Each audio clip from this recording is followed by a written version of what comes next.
Allez, pour démarrer, on va se replonger dans ce qui s'est passé dans le prétoire, au prétoire plutôt du tribunal criminel de Dixine, délocalisé à la cour d'appel de Conakry, palais de justice donc qui juge le massacre du 28 septembre 2009, et on le fait en compagnie de celui donc qui suit ce procès pour Film Guinée. Il s'agit bien entendu de Sékou Diatéa, à qui nous disons bonjour Sékou. Bonjour Aboubakar, bonjour à tous nos compatriotes d'ici et d'ailleurs. Bienvenue. Merci. Alors donc pour aller droit à l'essentiel, Sékou Diatéa, vous nous apprenez donc le procès des événements du 28 septembre 2009 s'est poursuivi cette semaine devant le tribunal criminel de Dixine, donc délocalisé à la cour d'appel de Conakry, et c'est Paul Massa Guilavogui qui était de nouveau à la barre.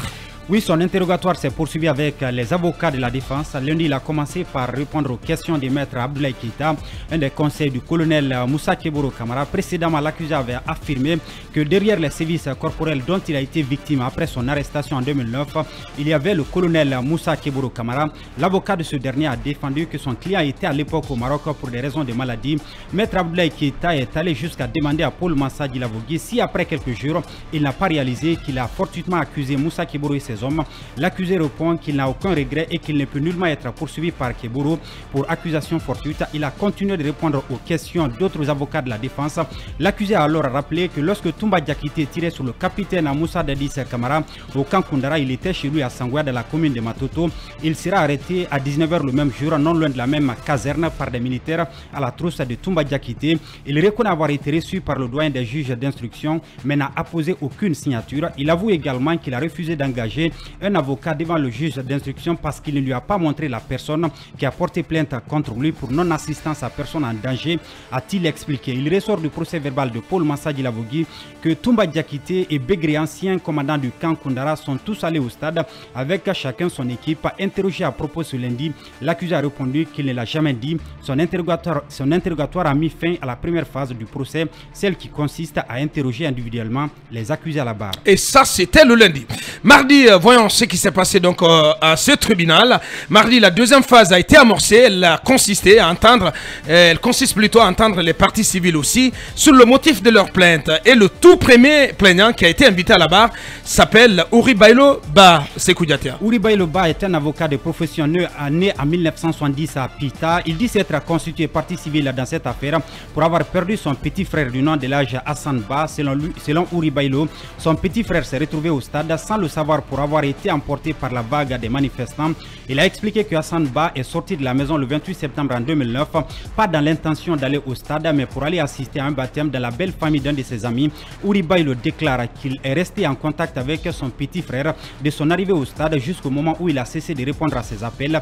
Et là, Hassan lui rapportait selon lui l'arrivée des gendarmes et des bérets rouges au stade, le retentissement des premiers coups de feu et la fusillade des deux victimes par des gendarmes en présence du colonel Moussa Keboro Kamara. Constatant que son petit frère ne répondait plus à ses appels et qu'il y a eu des massacres au stade, Ouri Bailo dit avoir mené des recherches durant tout le reste de la journée en vain. C'est finalement à 18 h qu'il sera informé du décès de son petit frère. Il se met alors en mouvement dans le but de retrouver son corps. Le plaignant dit l'avoir identifié à la morgue du CHI Donka où il a récupéré 7000 francs guinéens et une clé qui lui restait dans la poche. Il témoigne que lui et d'autres personnes qui cherchaient leurs proches ont été chassés des lieux par des bérets rouges en présence de l'ex-ministre de la Santé Abdoulaye Chérif Diaby. Depuis lors, a-t-il regretté en pleurs, le corps de son petit frère n'a plus été retrouvé, même à l'esplanade de la mosquée Faisal où certains corps ont été restitués à leurs parents.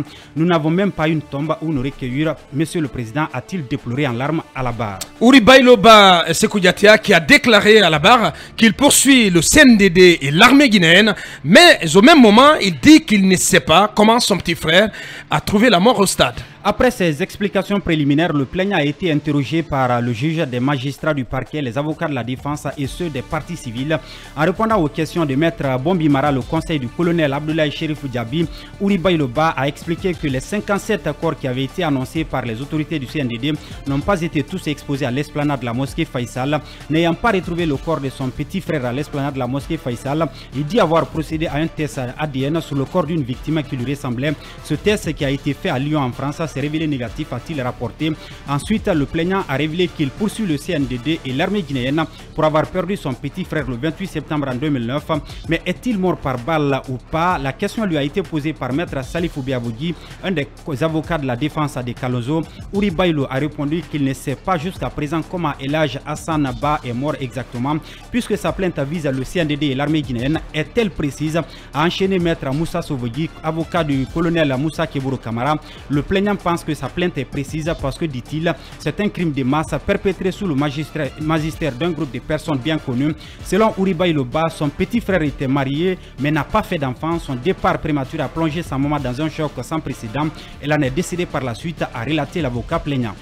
Allez, donc pour en terminer en ce qui concerne ce récap des audiences de la semaine au tribunal criminel de Dixine délocalisé à la cour d'appel de Conakry, le procès donc de ces événements est renvoyé au lundi 20 février pour la suite des débats. Il s'est déroulé ce mercredi à huis clos devant ce tribunal. Oui, le huis clos a été décidé par le juge sur la base de l'article 397 du Code des procédures pénales parce qu'après avoir comparu à la barre, la plaignante née en 1977 à Conakry a sollicité qu'elle soit entendue à huis clos pour avoir été victime de viol au stade. Avant cette décision de Ibrahima Soro de Tunkara, le sujet a été mis en débat. Les avocats des parties civiles ont opté pour le huis clos en vue de protéger la dame et sa dignité, arguant que c'est une mère de famille. Nous sommes dans un procès pénal qui obéit à des règles. En la matière, il est clairement indiqué à l'article 397 que si des poursuites sont engagées du fait des violences sexuelles et des tortures, le huis clos est de droit et si la partie civile le réclame, a rappelé maître Alpha Amadou Diesba. Les différents avocats de la défense n'ont pas entendu de cette oreille. Ils ont plutôt sollicité la comparution de la victime à visage découvert pour permettre au public de comprendre ce qui s'est réellement passé. Nous, on n'est pas sûr que la nécessité puisse s'imposer dès lors que la victime elle-même parle tous les jours de cette affaire dans les médias. C'est pour cela que nous pensons qu'il faut faire droit à ce qu'ont dit le parquet et les avocats de la défense. On va continuer avec les débats en ce qui la concerne, a répliqué maître Jukami Abba, l'avocat de Dadis. En dépit de la réplique de l'avocat, le juge a ordonné le huis clos. Au sortir de l'audience, les avocats de la défense, comme maître Pépé Koulimou, ont indiqué n'avoir pas été convaincus des propos de la victime.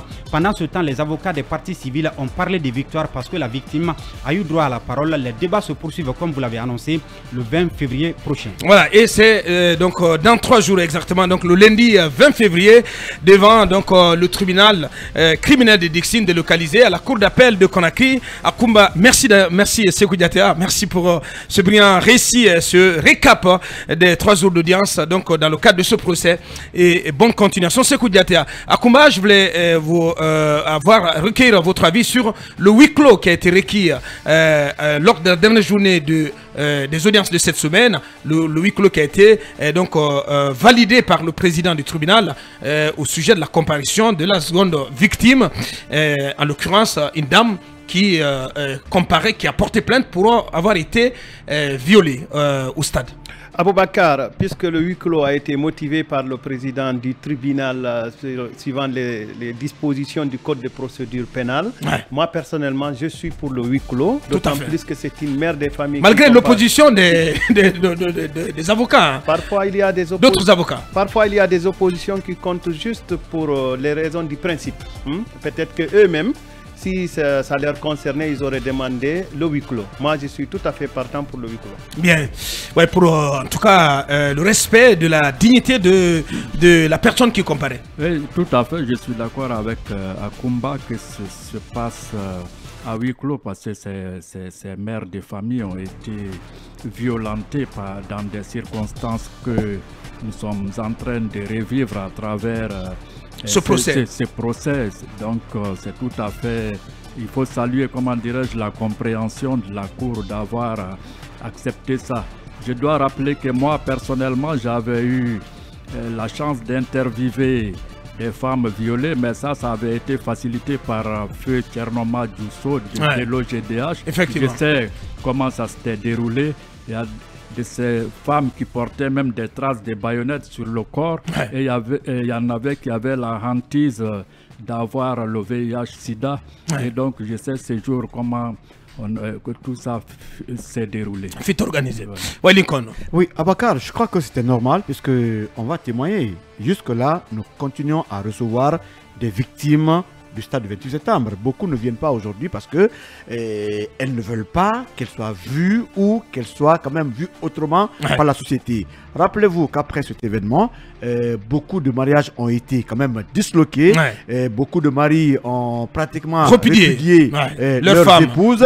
Et c'est pas facile. Moi, il y a une victime qui m'a dit clairement, qui est témoin oculaire des faits, qu'elle a peur de témoigner parce qu'elle a peur de sa sécurité. Sinon, elle a vécu beaucoup de situations et elles sont très nombreuses, ces victimes aujourd'hui, qui ne veulent pas témoigner parce que elles ont juste peur d'être dévisagées. Donc, s'il y a un mécanisme mis en place pour leur sécurité ou leur intimité, je crois que ça peut aider quand même le tribunal à rétablir les faits. Bien. Bassekou, très rapidement. Alors, j'ai aussi rencontré une dame avec qui j'ai cohabité pendant plusieurs années, qui dit aussi être rendue, s'être rendue au stade et qui aurait été victime de viol.